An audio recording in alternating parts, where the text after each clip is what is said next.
Welcome back to the course on fundamentals of artificial intelligence. We continue our discussion on search strategies. Having introduced uninformed search and heuristic functions, in this lecture we would cover informed search strategies.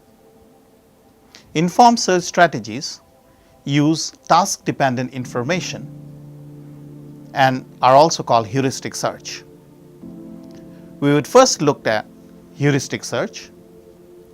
We would thereafter look at the types of heuristic search. We would typically do two interesting types.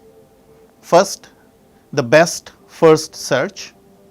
We will discuss algorithm A and thereon define algorithm A star. We would then look at local search and discuss hill climbing and simulated annealing. Uninformed search methods that we have discussed so far, whether breadth first or depth first, are exhaustive methods for finding paths to a goal node. These methods provide a solution, but often are infeasible to use because search expands too many nodes before a path is found.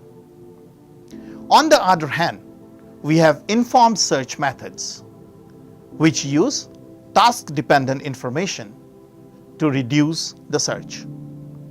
The task-dependent information is called heuristic information, and search procedures that use it are called heuristic search methods. We are interested not only in minimizing the cost of the path, but also the cost of the search required to obtain the path. That is, we are interested in minimizing some combination of the two. Search methods that minimize this combination, average over all populations, is what we are likely to look at today. Heuristic information is used so that search expands along those sectors of the frontier which are thought to be most promising. As I told you before, we call them heuristic search for they use task-dependent information. In a heuristic search, each state is assigned a heuristic value, a value that somehow reflects its importance in the search and is used in the search to select the best next step. A heuristic is an operationally effective nugget of information and directs the search in a problem space. We have looked at heuristic functions in great detail in our last lecture. We continue here with a review. The heuristic function, written as h of n, estimates the cost to a goal. The most promising states are selected. For ordering nodes for expansion in our search, we need a method to compute the promise, and this is done using a real valued evaluation function. Evaluation functions have been based on a variety of ideas. Like for the 8 puzzle, we had discussed and defined an evaluation function such as counting the number of misplaced tiles. The best first search that we will discuss first in our informed search strategies is a way of combining the advantage of both the depth first and the breadth first search into a single method. We need to recall that depth first is good as it allows a solution to be found without all competing branches having to be expanded. On the other hand, breadth first is good because it does not get trapped on dead-end paths. We want to combine this in a best first search and follow a single path at a time but switch paths whenever some competing path looks more promising than the current one. That's the philosophy of breadth first. Take the best of the depth and the best of the breadth first searches and jump from one branch of the search to the other branch to get to the best nodes at every point in time. The idea is to use an evaluation function for each node that estimates the desirability and then expand the most desirable unexpanded node. We order the nodes in decreasing order of desirability, and one of the special case is the A star search. Let's look at an example here. Let's say we have a problem and where we are searching a tree and a node is expanded to give us node B, node C and node D. Let us now try to compute some heuristic function that gives us a value of these nodes, the heuristic value of these nodes.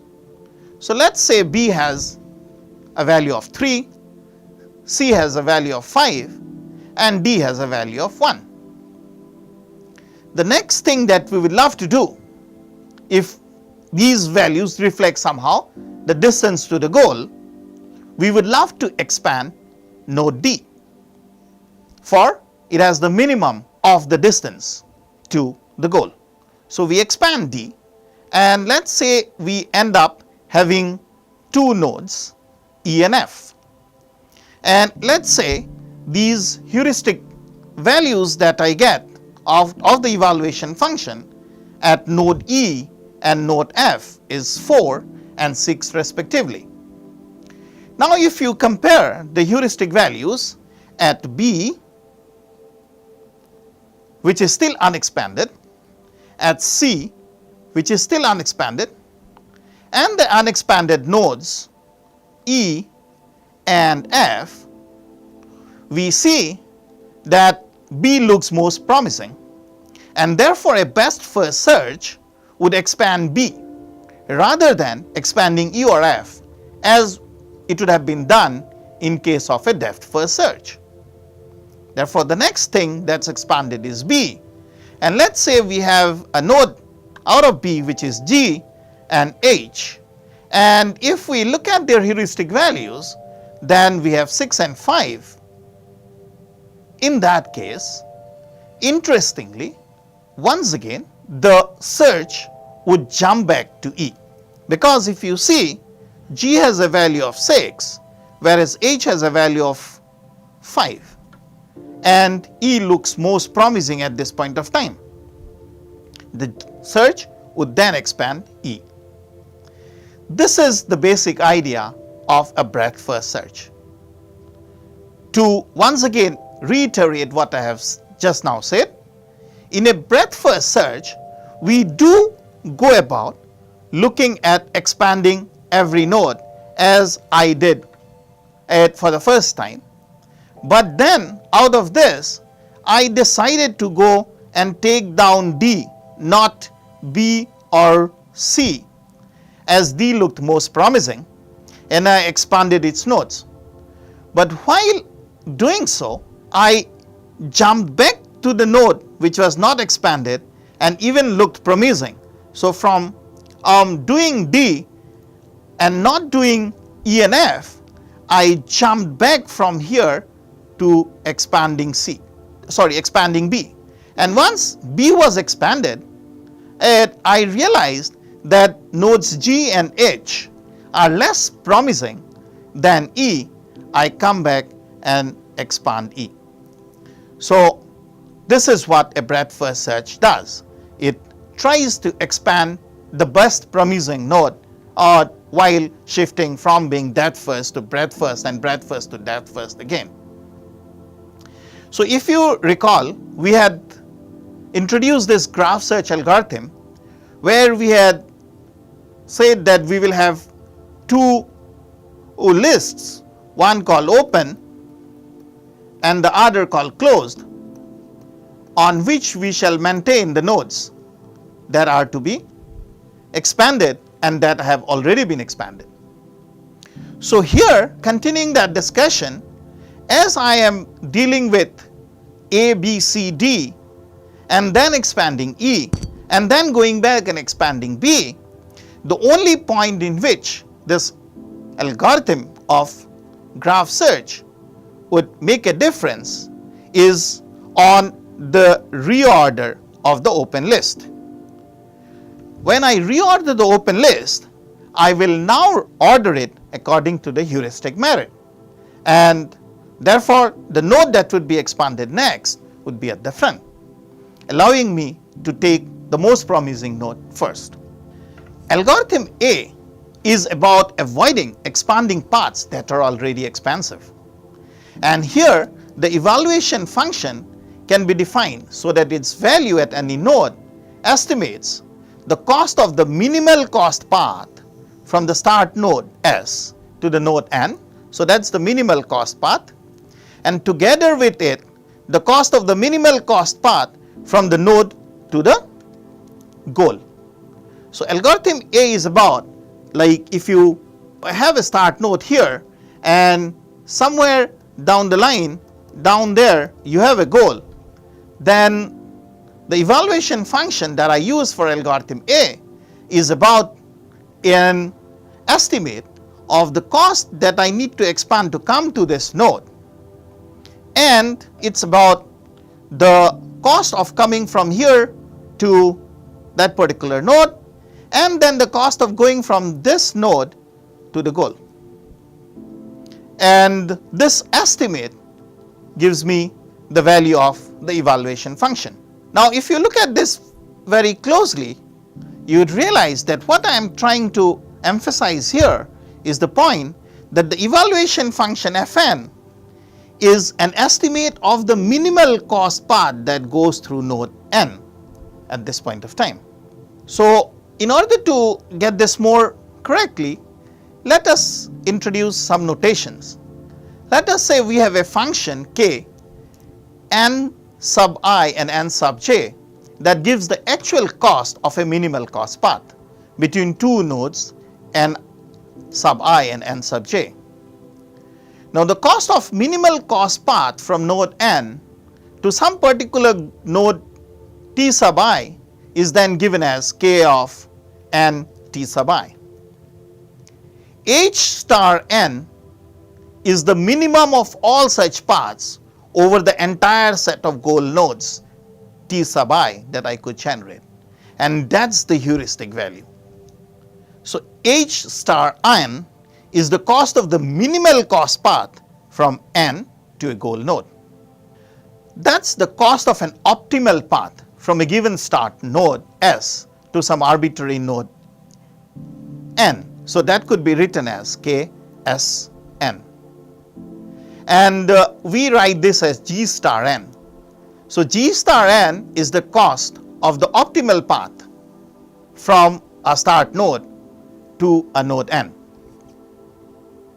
and together with h star n we define f star n, which is the actual cost of an optimal path from node S to node N plus the cost of an optimal path from node N to the goal node. So it has two things that I had just now told you in the previous slide. I have the start node S, and somewhere I have an intermediary node N, and down the line I have a goal node G. So I take this as G star N, the cost of coming from the start to N, the optimal cost, and I take this, the cost of going from N to the cost of going from N to G, which is H star N.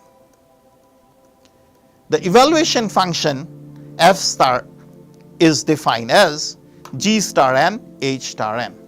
Now, the evaluation function f is an estimate of f star, and this estimate can be written as f is equal to g of n plus h of n, where g of n is the cost so far to reach n, and actually is an estimate of G star. H of n is the estimated cost from n to goal and is an estimate of H star. And for H, this estimate alone, we rely on heuristic information. Given these two estimates, we have f of n, which is the estimated total cost of a path through n to the goal. Any graph search algorithm using this evaluation function for ordering nodes is called algorithm A. If now you take the lower bound of H star, that means when you estimate H, you take the lower bound of the estimate for all nodes, then algorithm A will find an optimal path to the goal. When algorithm A uses such an heuristic function, that's a lower bound on H star, we call it algorithm A star. The best first algorithm that I had little while ago described is a simplification of algorithm A star. Now it's interesting to note that if we take H equal to 0, which is certainly a lower bound on H star, we end up having breadth first search, finding minimal length paths. The breadth first search, therefore finding minimal length paths, follow as a special case of this. So let us try to understand the A star algorithm.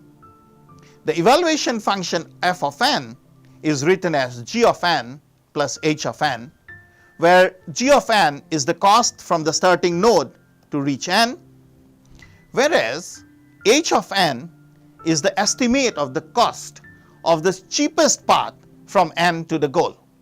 So here h of n is an estimate, it's a heuristic value. So if you see, we can be very sure of Gn, whereas Hn is an estimate.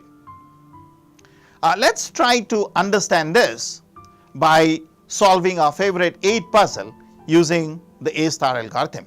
Here is a start state and here is the end state that I want to reach. Now just to remind you of the 8 puzzle game that we want to solve here, we want a path from the start to the goal. Now when we want a path, we are able to operate on this blank space. Given a blank space, we could lead this state to newer states. So let's see how many states we can end up with. So on moving 1 down, we have 1 state. On moving 4 out, we have another state. Moving 7 up, we have a 3rd state. Now the question is, given these 3 states, which is the state that I expand next? Recall that the A star algorithm uses an evaluation function which is written as f is equal to g plus h at every node n. So we start computing g, the cost of reaching the nth node, and h, the estimate of going from n to the goal node. Let's do it for each of the nodes that we have expanded. So at the first node, to start with, g is obviously 0. We have not expanded anything to come to this node as of yet. And let's take h, the heuristic, which we will try to count the misplaced tiles, the number of misplaced tiles. So we want to count the number of misplaced tiles as our heuristic function, h. So in here, if you compare it with the goal state, we could see that 1, 2, 3 are in its place, 4 is not in its place, then 6 is in its place, 7 is in its place, 5 is not in its place, and 8 is not in its place. So the number of misplaced tiles here counts as 3. Given the fact that I have not expanded anything to come to the node, and my heuristic value, which I have stated as number of misplaced tiles, as some heuristic or estimate of going from n to the goal node, I have counted as 3, the evaluation function will have a value of f equal to g plus h, which is 3. I compute the other heuristic values here. So, at this point g is equal to 1 and h is equal to 4, and I end up having f equal to 5. At this point I have g equal to 1, h equal to 2, f equal to 3, and at this point h is equal to 4 and f is equal to therefore 5. Just for a cross check, I just want to show you one more time counting of the misplaced tile heuristics. Here if you look at the number of misplaced tiles, 1, 2, 3 are in its place, 4 is in its place, 6 is in its place, 7 is in its place. Only tiles which are not in its place is 5 and 8. Therefore, I have an h of 2 and leading to an f of 3. Depending on the value of f, I pick up this middle state there, and we expand this node to get 3 newer nodes and then compute the heuristic values of each of them. Note that at this point g becomes 2 and I count the number of misplaced tiles to know about h. That leads to f equal to 3, f equal to 5 and f equal to 5 again for the last node here. Therefore, I decide to expand this node at the start. When I do this, I end up having 2 nodes, either moving 7 to the blank or moving 8 to the blank, and one of them is the goal node. That you can still see by computing the heuristic function, and you would have g equal to 3 at this point of time. You would have 2 misplaced tiles here and therefore f is 5. In this node we have g equal to 3, h equal to 0 and f therefore is 3, and this is what I would ideally take for expansion, but then I will realize that that's the goal node and my algorithm will end. So, what we have realized is that this A star algorithm could take me to goal in such a nice directed way.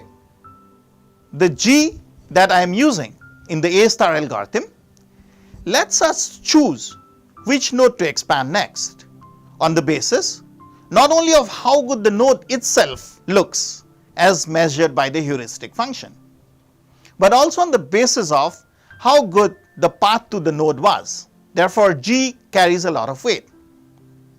The estimator of h star, the distance of a node to the goal, is another interesting observation. If h is a perfect estimator of h star, A star will converge immediately to the goal without no search. Better the estimate of h, closer we would be to the direct approach.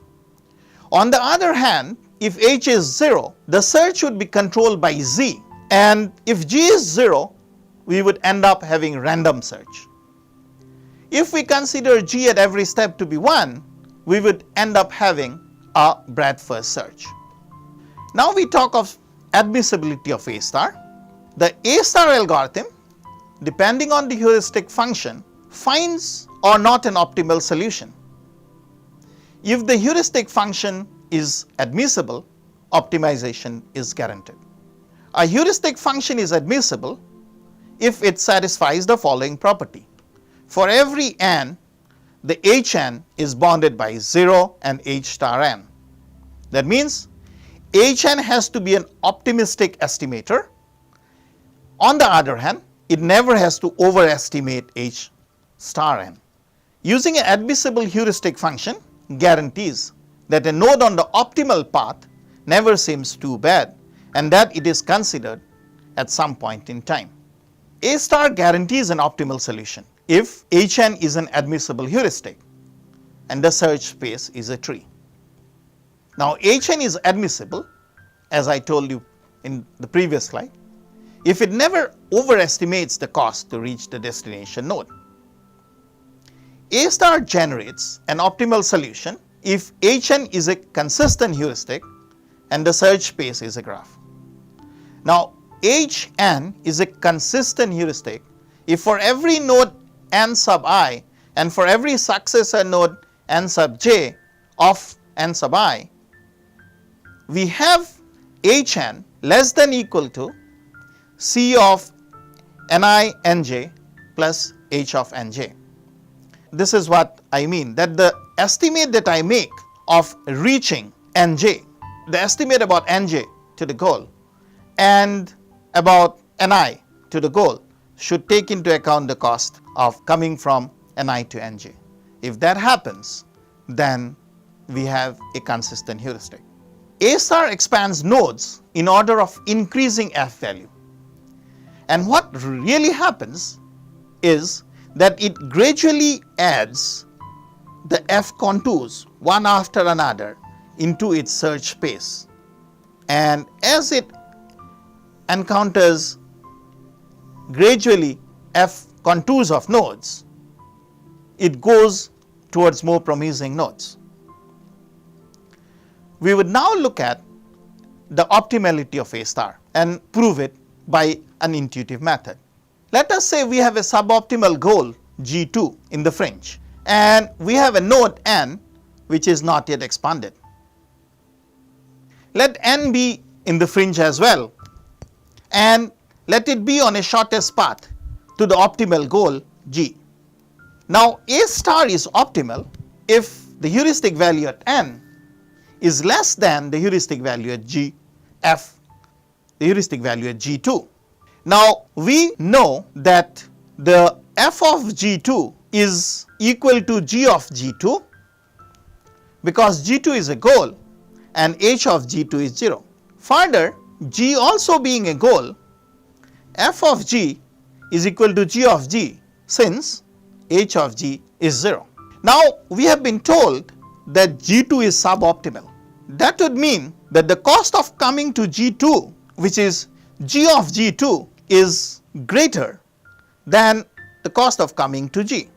Now, we know that G of G2 is f of G2. Therefore, f of G2 is greater than f of G. Now, since we are talking of an admissible heuristic, we know that h of n is less than equal to h star n.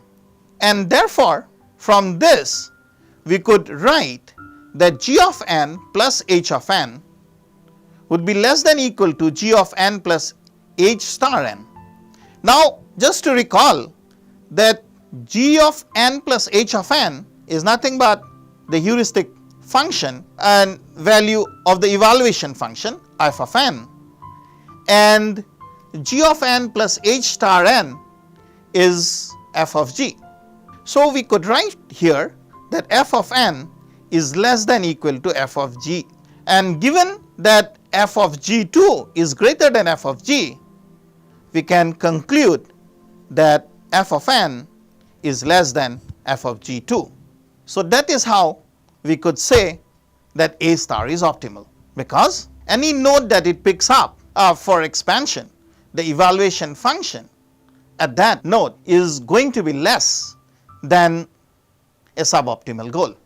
Now, we will focus on other interesting portion of today's lecture, which is about local search. So, what are local search algorithms? In many optimization problems, the state space is the space of all possible complete solutions. Objective functions tells us how good a given state is. Find a solution by minimizing or maximizing the value of this function. These algorithms do not systematically explore all the state space. Heuristic or evaluation function reduce the search space, which are not worth being explored. Algorithms do not usually keep track of the path. The memory cost is minimal, therefore. But one thing to be noted here is that the total lack of memory at times can be a problem, because we may end up having cycles. Nevertheless, these are popular search algorithms. The local search uses single current state and move to neighboring states. The idea is to start with an initial guess at a solution and incrementally improve it until it is one. The advantages of local search is, as I told you, uses very little memory, find often reasonable solutions in large or infinite state spaces. It's useful for pure optimization problems, find or approximate best state according to some objective function. We will look at one such local search algorithm called the hill climbing search. The idea is similar to climbing a hill.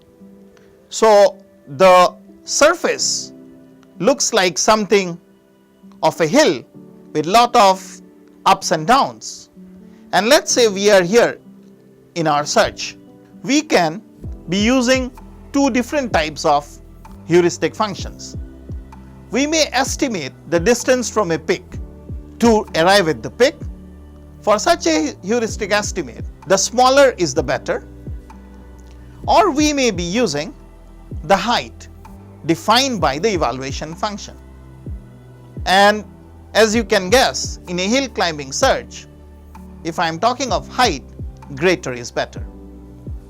So the hill climbing procedure, if you allow me to put, is very simple. You just initialize a state called current to the starting state, and then you initialize a state called next, which takes the highest valued successor of current. If the value of next is less than the value of current, we will return current, else we will let current equal to next. And this continues.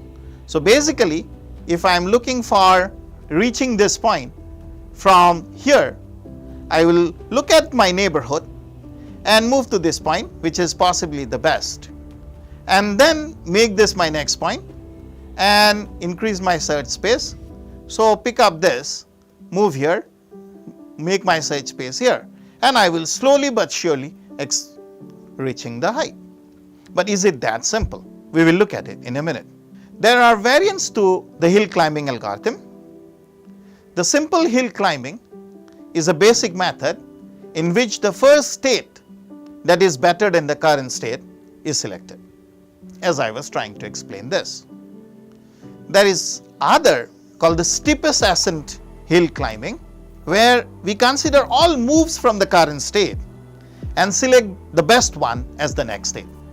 So let's take our 8 puzzle game once more and see and understand hill climbing. Let us take this to be our start state, and here is our goal state. We will use again our heuristic function of the number of misplaced tiles. So we will try to expand these nodes and get the newer nodes, but then compute the number of misplaced tiles for each one of these nodes. So this has 5 misplaced tiles, this has 6, this has 4, and this has 5. So I would love to expand the one with the lowest number of misplaced tiles. I expand that node and end up having 2 more nodes here, and then we compute the heuristic values 5 and 3. Therefore we opt to expand this node. This node is expanded and ends up in 3 more nodes. We compute the heuristic values. This node with the lowest heuristic value is expanded next.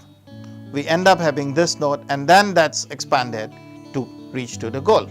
So if you give some thought to the whole process, this search that I was trying to do was about moving in a way in which the distance to the goal node was decreasing, and I did not take any other path. So that's the hill climbing search. The properties of the hill climbing search is that it terminates when a peak is reached, does not look ahead of the immediate neighbors of the current state, and this is what is important.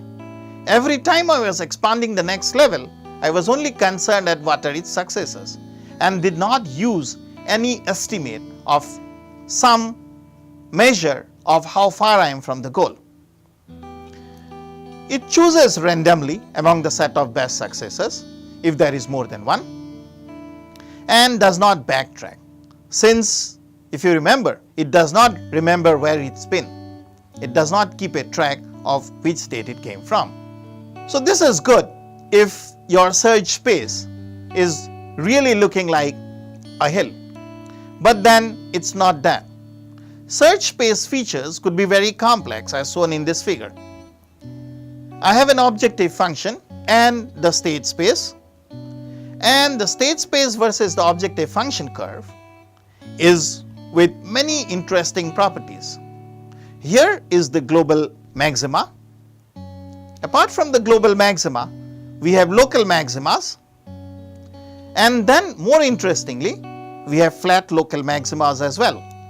Under such a state, if you are searching for just moving towards maximizing your return on the claim, and you are somewhere here in the current state, and your movement is towards this side rather than this, one would end up having this as the maximum, and we will miss the global maxima.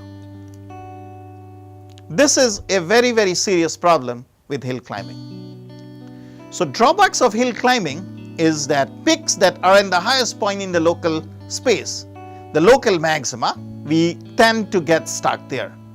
State that is better than all its neighbors but is not better than some of the other states farther away would be what we would be stuck in. Plateaus, the spaces that has a broad flat region that gives the search algorithm no direction. The whole set of neighboring states that have the same value, not possible to determine the best direction. Like if you go back and look at that slide, here was a flat region completely, and here was another flat region.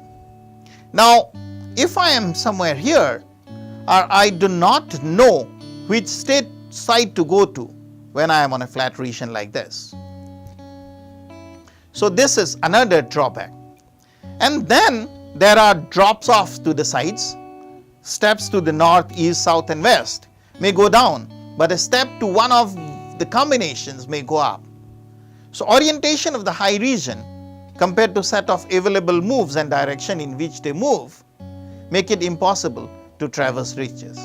So with these drawbacks, it is better that we now focus on one of the methods to overcome these, and that method is simulated annealing. Simulated annealing, the premise of it, the motivation of having it is because hill climbing algorithm that never makes it downhill is guaranteed to be incomplete. What it means is, if I keep on thinking of only climbing up and never think of climbing down again, then I will miss this global maxima. So what can be done is that we can think of random walks, but then purely random walk, that is moving to a successor chosen uniformly at random from the set of successors, may guarantee completeness but is extremely inefficient. So we want to do better than this, neither remain incomplete nor want to have extreme inefficiency. So we combine hill climbing with a random walk in some way to get both efficiency and completeness. Simulated annealing is one such algorithm. Intuitively, what happens in simulated annealing, let me try to explain to you with this curve. So here is the state space and the evaluation function. Now, if you see, if my starting point is here and I was coming down this path, and if only I was looking at the evaluation function, then after this point, I will have no more motion taking me out of this, and I will miss this global minimum. So what can be done at this point of time is that I will occasionally take steps in different direction, from which the increase or the decrease, as the case may be, is maxima. So if I am here, with some probability I may be allowed to come up, and then there is a chance that I may end up going down this path and arriving at the global minima. So this is what is done in simulated annealing. It is a stochastic hill climbing algorithm. So a successor is selected among all possible successors according to some probability distribution. Now, the successor can be worse than the current one. But that is what I want. I do not want to monotonically only go towards one path and get stuck in a local maxima or local minima. Random steps are taken in the state space, and it is interesting to note at this point that this is inspired by the physical process of controlled cooling, crystallization or metal annealing, and that's why it's called simulated annealing. Metal annealing or crystallization, a metal is heated up to a high temperature and then is progressively cooled in a controlled way. If the cooling is adequate, the minimum energy structure, a global minimum, is obtained. This is what we want to achieve in simulated annealing. The goal of annealing, therefore, is to produce a minimum energy final state. But there is some probability that a transition to higher energy state will occur. This probability is given by this function here. Now, properties of physical annealing is used to define an analogous process of simulated annealing. Delta E here, the energy function, is generalized to reflect change in the value of the objective function. Analogy for KT is slightly different than the physical one. In the physical sense, K describes correspondence between the units of temperature and the units of energy. Here these units are artificial, and therefore the K is factored into T. And we use a more simplified equation like this. The best way to select an annealing schedule or change in temperature, as we want to do this, is to try several schedules and observing the effect on both the quality of the solution that is found and the rate at which the process converges. It is important to realize two things. As T approaches 0, the probability of accepting a move towards goes to 0, and simulated annealing becomes identical to simple hill climbing. What matters in computing the probability of accepting a move is the ratio of the energy to the temperature.